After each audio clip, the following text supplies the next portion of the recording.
कर्मचारियों का 4% बढ़ा महंगाई भत्ता, कर्मचारी जान ले पूरी खबर। जी हाँ दोस्तों, आज की डेट में न्यूज़पेपर में भी एक बड़ी खबर आ रही है। हालांकि न्यूज़पेपर पर बहुत सारे लोग यहाँ पर विश्वास नहीं करते क्योंकि कोई ऑफिशियल जानकारी नहीं आती है, लेकिन मैं आपको इस वीडियो के माध्यम से ऑफिशियल जानकारी आपको देने वाले हैं, बिल्कुल यहाँ पर लेख के माध्यम से। तो वीडियो को आप कंप्लीट देखिएगा और ऐसी कोई भी अपडेट आती है, आपको जानकारी चाहिए तो इस वीडियो पर एक लाइक कीजिएगा और इस वीडियो के नीचे आपको एक बटन दिख रहा होगा सब्सक्राइब वाला, उससे जरूर दबाइएगा। सबसे पहले आप इस लेख को पढ़िए।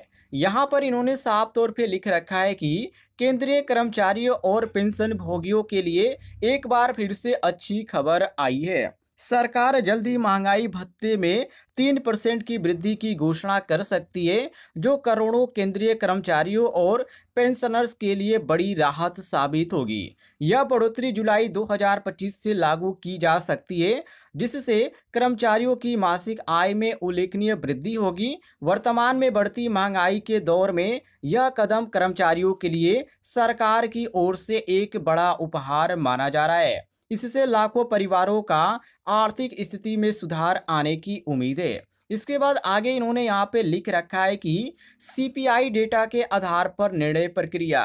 जी हाँ दोस्तों, महंगाई भत्ते से यह प्रस्तावित वृद्धि अखिल भारतीय उपभोक्ता मूल्य सूचांक के आंकड़ों के आधार पर निर्धारित की जाती है।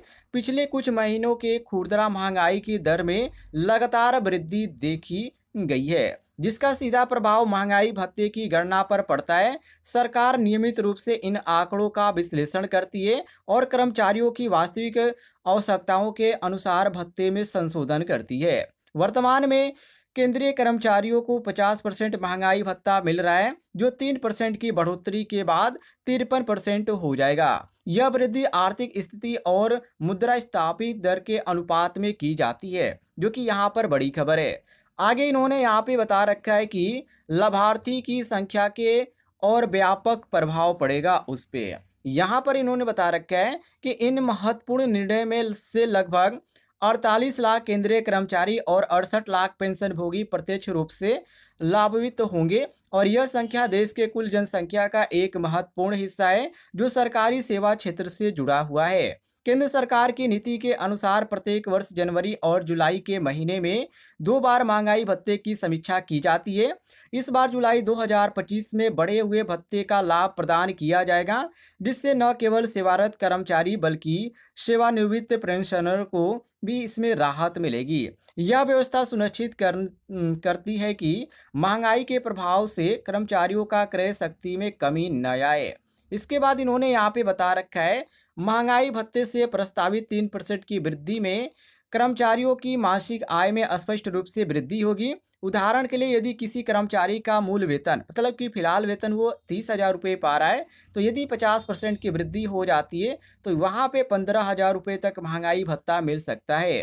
3% की बढ़ोतरी के बाद राशि बढ़कर 16,000 रुपये हो जाएगी, जिससे प्रत्येक महीने 1,200 रुपये का आंतरिक लाभ भी होगा। इस प्रकार पेंशनर्स की मासिक आय में भी समानुपातिक वृद्धि होगी, जो बुजुर्ग पेंशनधारियों के लिए विशेष रूप से लाभकारी होगी।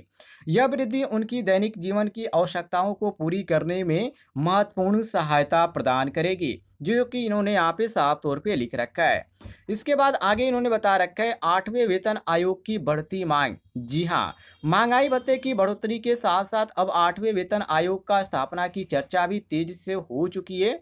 विभिन्न कर्मचारी संगठन और यूनियन ने सरकार से लगातार मांग कर रही है कि जनवरी 2026 से नया वेतन आयोग लागू किया जाए। इसका तर्क है कि महंगाई दर और जीवन यापन की बढ़ती लागत को देखते हुए केवल महंगाई भत्ते की वृद्धि पर्याप्त नहीं है। 8वां वेतन आयोग कर्मचारियों में महंगाई के प्रभाव को बेहतर सुरक्षा प्रदान कर सकेगा, उनकी वेतन संरचना में आमूलचूल परिवर्तन ला सकेगा। यह मांग विशेष रूप से उन कर्मचारियों की ओर आ रही है जो 7वें वेतन आयोग के लागू होने के बाद महंगाई के बढ़ते बोझ को महसूस कर रहे हैं। ये आज की बड़ी खबर आ रही है। यदि आपको जानकारी पसंद आई होगी तो वीडियो पर लाइक कीजिएगा और चैनल पे नए होंगे तो चैनल को भी सब्सक्राइब कर लीजिएगा।